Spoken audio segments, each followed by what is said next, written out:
Are you feeling burned out or in need of some encouragement and inspiration today? Or maybe you just need to hear a little reassurance. Well, friend, if this is you, you are in the right place. I am so excited to welcome our special guest, Tyra Lane-Kingsland. And whenever I talk to Tyra, I leave feeling so encouraged, refreshed, inspired, and filled up. She, for me, is like going to an emotional chiropractor. She is a mother of six, the founder of Inspired Life, a passionate coach, speaker, author, and a true advocate for the well-being of moms everywhere. And in this episode, she brings such wisdom about creating margin, setting boundaries, and prioritizing our self-care.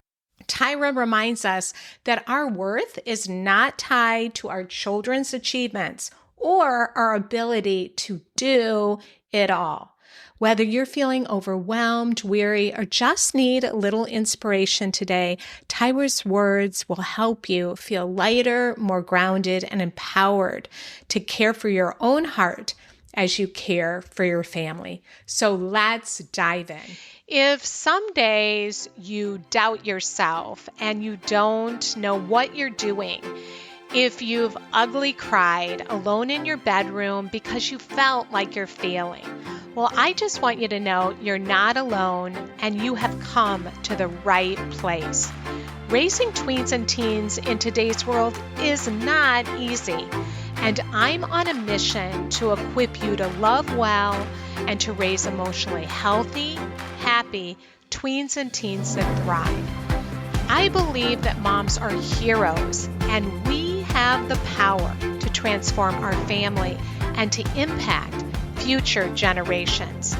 If you are looking for answers, encouragement, and to become more of the mom and the woman that you want to be, welcome. I'm Cheryl Gould, and I am so glad that you're here.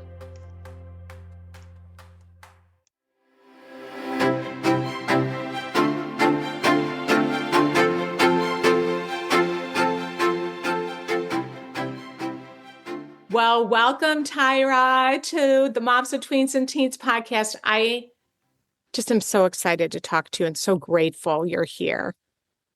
Thank you, Cheryl. Glad to be with you today. And to the Moms of Teens and Tweens audience. Nice to meet you all. That are listening.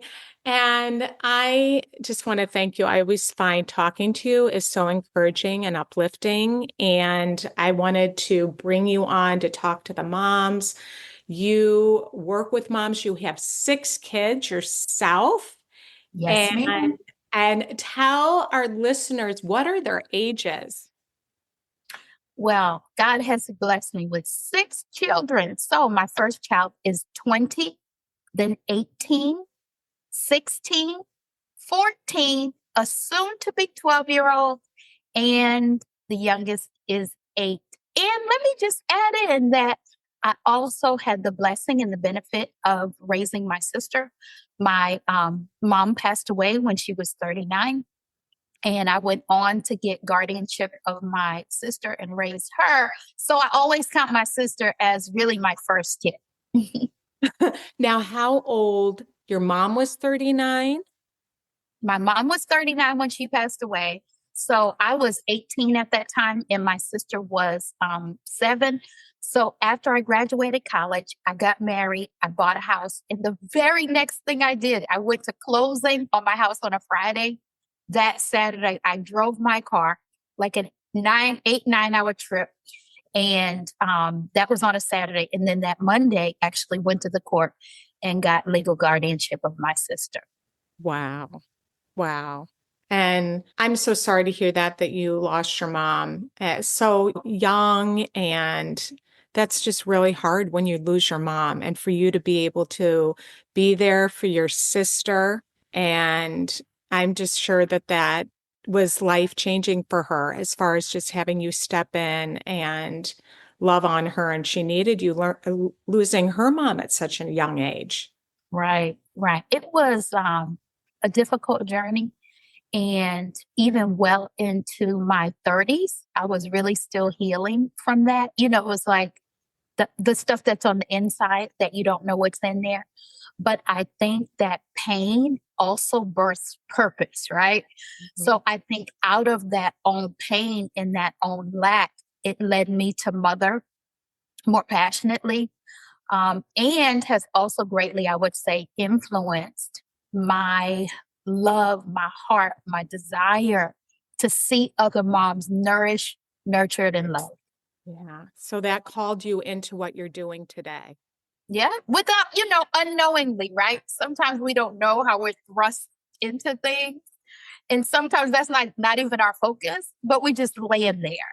And here's where I've been for the last 20 plus years raising my own children, but also for the last 13 years, I've served as the director of the moms group at my local church. So I'm right in there with the moms every day, all day, right in the thick of it.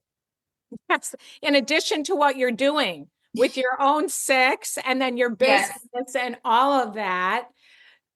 Wow. And so what's like your secret to being able to juggle all of that? Yeah, it definitely requires a strategy. So it's a multi-pronged approach. I will say this. One, I do not take on extra assignments that are assigned to me. Moms, like no is a whole word. It's a whole paragraph. It's a whole declaration. So, everything, even if they're good things, are not necessarily your thing. Do you have the capacity for all of that? And we're going to talk about capacity a little bit more later. But I say no to certain things that I know I just am unable to do. If I'm unable to give it my best, I just say no to it. The other thing is grace. Y'all see this necklace?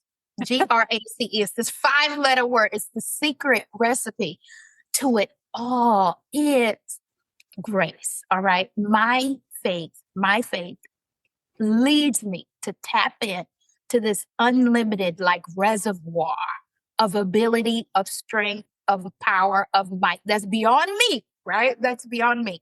And so that's where grace comes in. So that's how I do it. People want to know the secret sauce. I always tell them it's my 5-letter word, GRACE.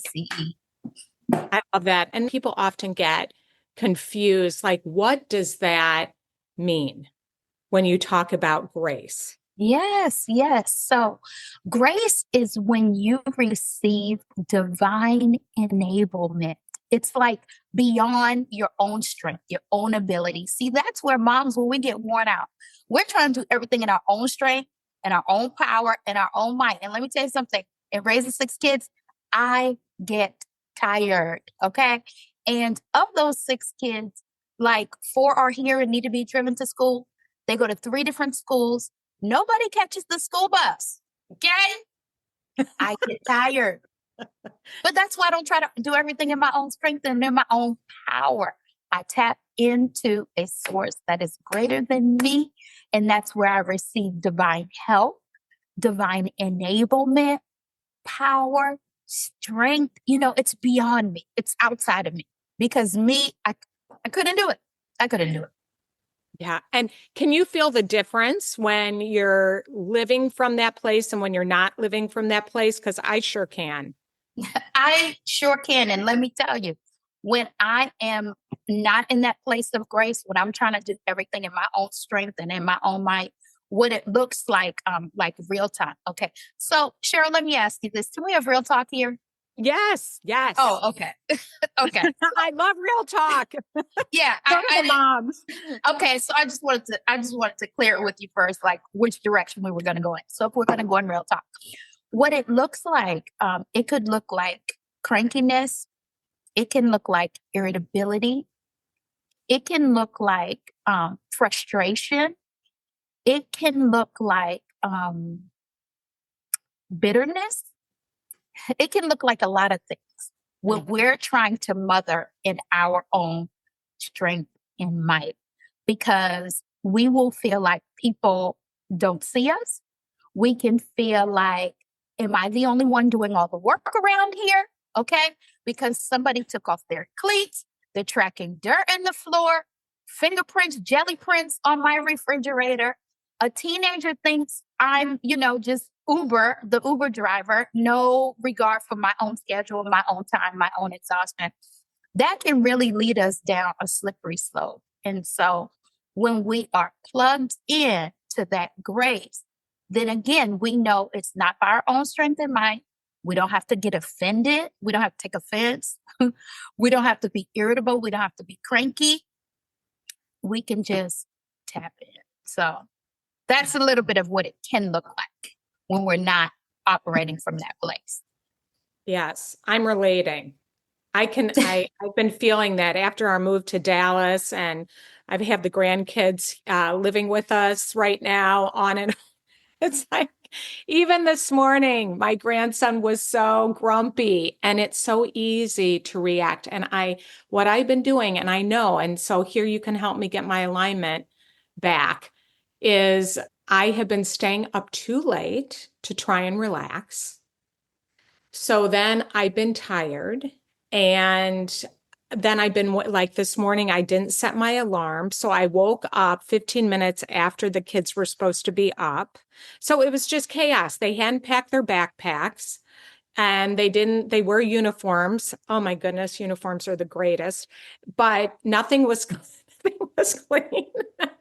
and, and it was just, a mess. So I was just like, I said to my husband, don't react, because our grandson is like, oh, my shirt's wet. I was trying to get it dry in the dryer, it still wasn't dry by the time. So it's kind of damp. I mean, and so I can see like I need to get back in alignment, and having quiet time in the morning really helps me. I did not have it this morning. So it's just like a domino effect. As you were speaking, that's exactly what came to my mind, was the domino effect. And I can relate to everything you've just said. Okay. My children also wear uniforms. So of the 6 kids, 2 are in college, 2 are in high school, 1 is in middle school, and 1 is in elementary. So the 4 that are still home all wear uniforms. Okay. Fortunately, the high schoolers are delegated now, are responsible for their own laundry. And then the tween, Dad told him last week at dinner before school started, our Sunday dinner, the Monday before school started, you're now going to be washing your own clothes. So, we're delegating some tasks, but I'm there with you in that domino effect. If we don't have that time, then this cycle, this chain reaction of frustration just steamrolls. I'm so glad you also brought up the react piece. In my book, Purposeful Parenting, I talk about react versus respond, right? Mm-hmm. React versus respond. So when we respond, our reply is in love, and like there's this pause, right? Whereas reaction is just like how we feel in the moment, how we feel in the flesh. Like we're just like quick. So in the response, we take what I call the pregnant pause. And it's just like, it gives you a second to, okay, all right. Everybody will be fine. It's all good. Uniforms are not clean. Don't deal with it. Because really, at the end of the day, what's the worst? That they're going to get to school a little bit late? And hey, for you, if it's the first week of school, everybody might be a little bit late. The new people are coming to the school, the car riders, the bus riders, the whole bit.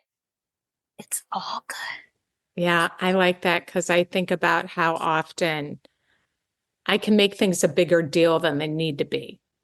Yes. And like, okay, this is not the end of the world. Like everything can sometimes feel so big, and you get focused on the negative. And versus like, I love how you said saying things in love. And I even noticed that I was wanting, and of course it was this way raising my own kids, wanting to correct or have a comeback in that moment that I know it is not going to do anything good. It's, it's in the heat of the moment. And so that's why I said to my husband, I'm like, we just don't react. We just need to shut up. And he was like, I'm fine. I'm fine. I'm like, well, I'm not. Yeah, men are usually so cool. They're usually so cool. And it usually seems like one of us is doing well, the other one's not, we kind of flip-flop on how we're doing with things. But is it loving? Is it going to be even helpful in that moment? And so I thought we need to revisit tonight and say, okay, we need to hit the reset button here. And you talk a Mhm. lot about even getting them on a schedule, being proactive. So, Yes, yeah. yes. And even at those ages of, you said your grandchildren are like elementary age, right? So Mhm. they can ensure that their shoes are by the front door. They can ensure that their backpacks are by the front door. You know what I mean? So there can be, based on the type of, if you're packing lunches, what things can be done in advance. So there are some systems that we can put in place to just help ease things like this, right? So routine systems help, especially for that back to school season. Yes. And I just want to tell the moms because, we're tweens and teens, and it's funny because you forget so much. Having my kids be older, I can look back and I can say, you know what seemed like a big deal then, I don't even remember it now. I mean, Hmm. I've forgotten. Like, I'm like, did my kids do this? Yeah, I don't even remember. And all that time we can spend wasting on focusing on the good things versus Yes.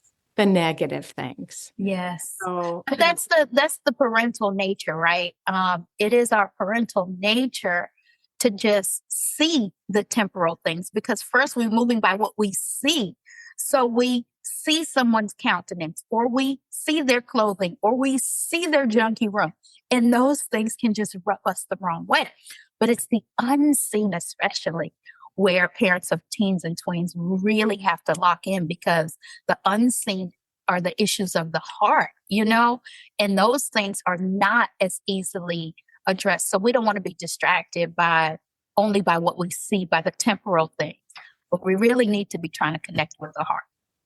I love that. Okay. So, talk more about that because I think that what you're saying is powerful.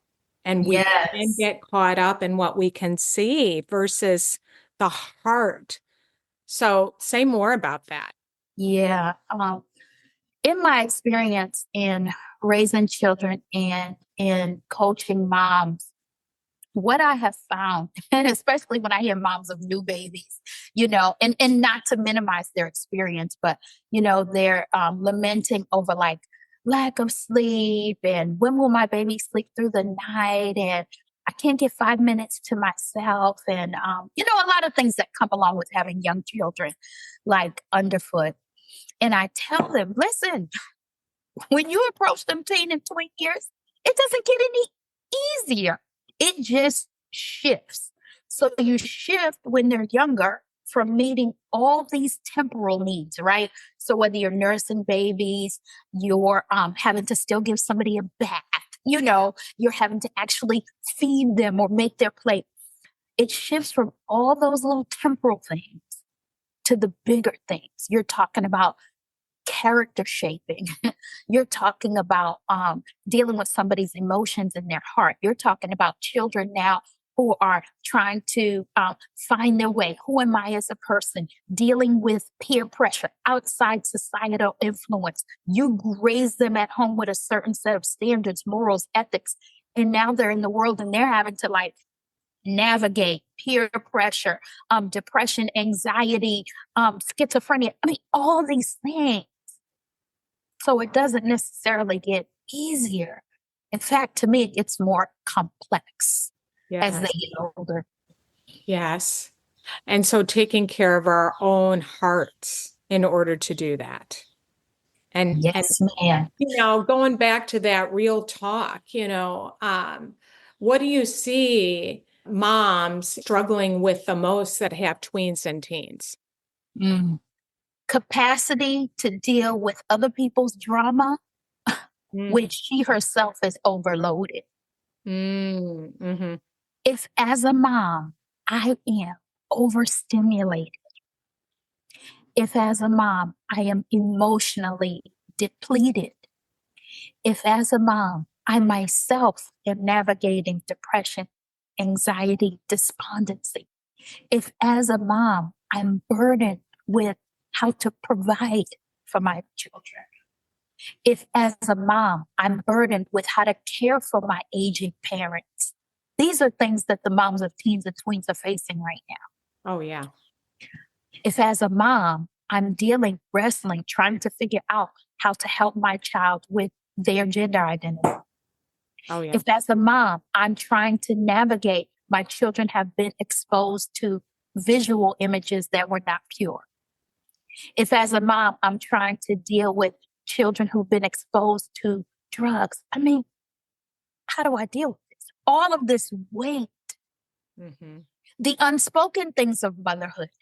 You want me to take you to party? I have to stop and get a gift. I forgot. You know what I mean? You needed school supplies for your project and you told me 2 nights ago and I forgot. And all that has to come in the swirl of my own emotion, physical limitation, sickness, disease, my own pain, my own trauma. It's going to be hard then for me to be able to even identify what emotional things my children are going through. It may be hard for a mom then to even have the capacity to hear about your day. If she's thinking, listen, I cannot hear about your day because my day was crap. This is why it's so important. It's so important for us to create margin for ourselves to think, margin for ourselves to breathe. I may be dating myself a bit here, but when I was in grade school and we had to write an essay, actually write with pencil and paper, we'd have to take a ruler and measure 1 inch on this side, 1 inch on this side, and we'd have to write these margin lines and then write our essay in between. And these margin lines gave the teacher space to make comments on our writing, space to make corrections, edits, and this sort of thing. Moms have to create margin. We have to create space so that we can exhale. We have to create space so we can think. Mommy, mommy, mommy. Mommy cannot. Mommy cannot. Mommy cannot. Even when you have teens and tweens, they're still mommy, mommy, mommy. I don't know about your teens and tweens, but mine still follow me in the bathroom. Yeah, you can't find a towel because they're taking a shower in your shower. You know? Yeah. So then practically, how do we create margin? Because I don't want to just talk to you theory, because theories are not going to help us. Realistically, like, yeah, Tyra, that sounds good, but how do I do that? Well, I do that, one, by recognizing that I too am important. Yeah. I too matter here. Like, hello, I'm here. I have feelings. I have thoughts. I have ideas. I have dreams. I have visions. I have hopes. I have desires. Hey, me, I'm a person too here. So I get to show up too in my own life. I'm your mom, but I'm also a person. So what do I do as a person? I ensure I have time to think and breathe. So does that mean I have to wake up a few minutes early so I can think and breathe? Does that mean during my day I have to create time for me to think and breathe? One thing I'm going to do is I'm going to eat. I know some moms, they don't even eat. They don't take time to eat. No, I'm going to take time to nourish my body, because if I'm physically depleted or if I'm just eating goldfish crackers all day, I'm not going to be good to anybody. Our eating impacts our clarity of thought. Yeah. So I'm going to eat. So I'm going to create some time for me to have quiet. I'm going to eat. I'm going to take a walk. Going for a walk is a great way to clear your mind. Yeah. It's a great way. And that's not something that requires extra money. You could take 15 minutes. 15 minutes, you break away. I know everybody and everything is clamoring for your attention. but a walk does wonders for your parasympathetic nervous system. You know the phrase, things are getting on my nerves? They really do. Scientifically, things actually get on your nerves. And how do you calm that part of your nervous system? Get outside in nature, breathe deeply, because most of us are breathing way too shallow. Mm-hmm. And we go for a walk. So those are a couple of practical things. Rise a little earlier. Make sure you stay nourished with whole foods. Stay hydrated. Even mild, teeny bit mild dehydration can cause brain fog, right? There we go. There we go, Cheryl. Mm-hmm. I got to remember to drink. Yesterday, I was totally dehydrated. Yeah. And it can cause brain fog, irritability. It'll mess up your bowels. You know, it'll cause a whole bunch of havoc that we don't need. So we're going to drink our water. We're going to eat. We're going to breathe. We're going to create space for ourselves. Those are some of the simple, practical things that we can do. And then we let our loved ones know, this is my margin. These are my boundaries. And when we do that, we actually create capacity. Yeah. We create more space so that when our children come to us with their big emotions, because teens and tweens, everything is like magnified. All the emotions are real big. So when they come to us with their big emotions, we actually have the capacity to help them to steward those big feelings. Gosh, listening to you, I feel more grounded right now. And what I was thinking about is the word permission. Why do you think it's so hard? I kind of hate saying that, so hard, but, to give ourselves permission that when you said we're a person and giving that permission to ourselves, I wonder if, and I'm going to speak about myself right now. I wonder if I don't connect. I mean, I know I need to take care of myself. I know that I need to not have that scarcity thinking, but that abundance thinking. I know I need to trust, like God's got this, right? That I don't need to do all the heavy lifting. But I find I get stuck in this giving myself permission because all these things are so important that I sacrifice myself. And there's like something's twisted there. There's like a wire crossed because I'm not going to be as effective in my work, in my relationships, in my marriage, with my kids, grandkids, whatever, fill in the blank, if I'm not doing these things. But there's like a wire crossed of, oh no, I don't have time today to go out for a walk because this needs my attention right this minute. And if I don't do it, it's going to fall through the cracks. But that usually doesn't end up being the case. True. So right. So we have to deal with what is true. So in the 1,440 minutes that we have in a day, if we gift ourselves 15 of those back, just to walk, just to breathe, just to give thanks, is it at the mercy of all the other things? No, it's not. It makes me want to weep because I know so many women feel that way. And that is not the case. Because some of the core of this is worth. Yes. Some of the core of this is a flawed sense of worth. And I want to tell all the mamas right now, you're worthy. You're worth your time. You're worth your investment. You're worth giving yourself a few moments to breathe. Yeah. You're worth it. You're loved. You're treasured. You're seen. And we deserve to give that to ourselves. We're loving everybody else at the demise of ourselves. That's not honorable. Yeah.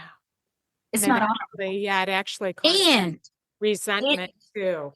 There you go. I was about to say, and it will lead somewhere. And where it will lead is to resentment. So it won't be a thing that's conscious, though. It will be a subconscious thing. If I continually sacrifice, right?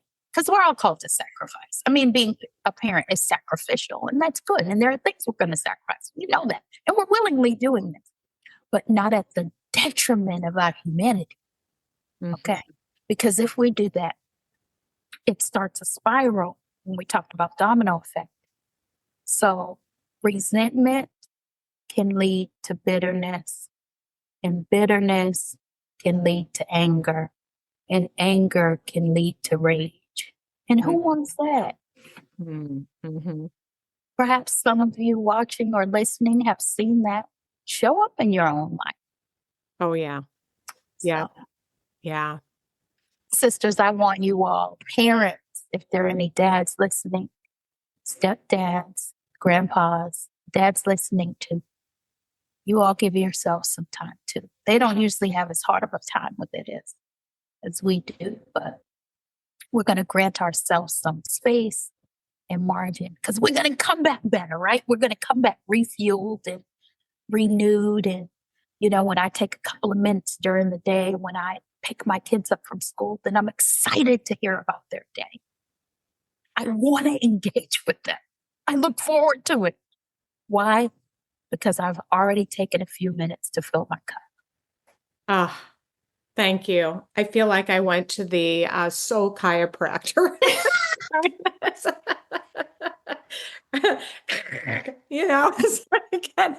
Get realigned because, yeah, our wounds play into it, don't they? And thinking our worth depends on fill in the blank. And it's such a lie. Our worth depends on how our kids are doing in school, or our worth depends on my accomplishments. What would you fill in the blank? What do you say that moms fill in? My worth depends on. Do you have any that you get stuck in sometimes? Yeah, well, this is one I've recovered from. So one of the women in my mom's group recently asked, for those of us with kids starting kindergarten, those of you who now have sent your children to college, what would your word of wisdom be? And one of mine was not getting stuck on academic accomplishments and achievements. There was a time that I unknowingly held this stock and this merit in my children's academic successes. And I see parents do it all the time, and it's this parade of the honor roll and never missed a day of school, perfect attendance, and in every academic club and in 5 extracurriculars and all of these. And my child is in 11th grade and they've already taken 20 credit hours of college courses and all these things. We're not putting stock in all of these things. Another area where I've been delivered is recognizing that my children's behavior is not necessarily a product of the values and the morals that my husband and I have poured into them. Mm-hmm. Willfulness is bound up in the heart of every person. So in my 6 kids, they've been all raised with pretty much the same set of standards. But if one decides to make this decision, that's not necessarily a reflection on what I did or didn't do. They had free will and they make choice. I'm not going to take it personally. And hey, it is what it is. If we learn that lesson sooner, boy, will we be free. Yeah. Isn't that the truth? I think that's number one that I experience working with moms is connecting our kids' either successes or failures to our own worth as a mom. Mm-hmm. That I must have done something wrong. If I only would have, or if, the shoulds, or if I hadn't done this, then things would be going better. And I love how you said, we're all born with that willful spirit, especially a teenager that wants to be independent. I mean, I was very rebellious when I was a teenager. Mhm. And it wasn't anything that my mom was doing. I was just, and I was dealing with grief that I wasn't, that I was acting out grief that I wasn't dealing with. And Mhm. I can see, that now. I think we create this fantasy that raising children is supposed to be linear, right? Like, and it's supposed to be like a mathematical equation. So I put in these inputs and then I expect this output. But humanity is not a mathematical equation. This is not like algebra, okay? Human beings are not algebra. Um, and the journey of each person is not linear, it's not a straight line. Our journeys are circuitous. And it's going to take us, on some meandering paths and peaks and valleys. But that's life, right? Yeah, yeah. That's life. Well, if I put you in this school and if we move in this neighborhood, so I can be in this school district. If I put you in these clubs, if I put you in this program, then this is the outcome. Well, who even says that's the outcome for you? Maybe that's not even the path. Yes, yes. I, I, I mean, so true. I hope moms, you're feeling encouraged and feeling lighter and freer right now. That and pushing all that stuff on our kids. Really, I look back on that, and that really wasn't what formed them into who they are today. I mean, And you know what is forming them? Going in their rooms and sitting on the floor and just being present. yes. You know what is forming them? Coloring with somebody. You know what is forming them? After someone's game and they're feeling dejected and they're crying, it's just you being there to give them a hug. You know what's forming them? You texting them to say, "I'm proud of Yeah. you." Those are the things that are forming them. The other pieces, the clubs and the schools and the activities and all that stuff, they are supports, but they're not the skeleton. They're not the backbone. They're not the frame. They're just the supports and the dressing and the accessories in the room. They're not the skeleton. Yeah, Mhm. amen. Totally. And a big part of that is what we're modeling.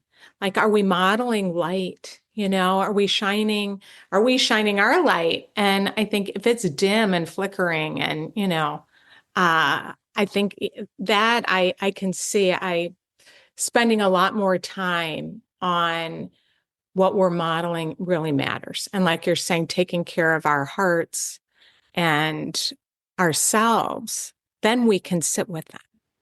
We can Yes. hear about their day. We're more, yeah, And all of that is caring for the soul. That's all caring for the soul. The world has done a good job of teaching us how to do self-care, how to go get the massage and go on the girls' trip and go to the tea party and have the time for the manicure and the pedicure and all these things, right? But when you go get back from your manicure and your pedicure and your house is a mess because you left instructions for them to clean up and nobody did, yeah, you're immediately like triggered again, right? That's why we got to create margin yeah, so that when you come back, when you've cared for your soul and you come back from your self care, you won't be triggered. yeah, yeah, exactly. At the mess in the house. Well, Tyra, thank you. I mean, we're going to have you come back and have you do, a workshop in the inner circle and our membership. I mean, it's just, who knows? I mean, but you have such your message is so life-giving and we need to hear it. And I just feel so refreshed. I'm going to give myself permission, go for a walk, do some of those things today that I need. And we need to give ourselves permission. And thank you for just, yeah, reminding us of what really matters. It has been my pleasure to join you today. and to share some love and light with your community. And I truly do hope your cup has been filled. Oh, yes. Tell our listeners where to find you, because you have a lot on your website. You have resources, you have a course on, for moms. And so tell them where to find you. By all means, you all can find me on social at Inspired Fully, also on my website, inspiredtolivefully.com. So it's been such a delight being with you all, and I hope to engage with you on social at Inspired Fully, also via my website, inspiredtolivefully.com. Thank you so much. Thank you. Well, friend, I have exciting news to share with you. If you're in the thick of it, raising your tween or teen, and you're navigating the mood swings, the pushback, or you're laying awake at night and you just feel like you don't know what you're doing, you're discouraged, you could really use a support system where you hear, you are not alone, I'm going through this too. Well, I just want to tell you about the Moms of Tweens and Teens membership. It's a place where you can ask questions, you can get feedback, you can get support from me and the other moms, and there's workshops every single month and just so much more. And one new member recently told me, being part of this group has been such a huge blessing to me already. I'm very thankful you created this tier that works in our budget. And then another mom recently said, thank you a million times over. I feel like I just opened the best kept parenting secrets box this week. And that's what the Moms of Tweens and Teens membership is all about. It's coming alongside of you and helping you feel less alone and more equipped to connect with your tween or teen. And the best part is you can try it for just $8 a month. And you can head over to momsofteensandteens.com to check it out. That's $8 a month for workshops, tons of free resources, and so much more. And while you're there, you can sign up for our free newsletter to get weekly encouragement, free resources, and updates on upcoming workshops that you can join through our membership. I would love to walk alongside you. You do not have to do this parenting thing on your own. So have a great week. I hope you will check it out and join us. And I look forward to connecting with you next time.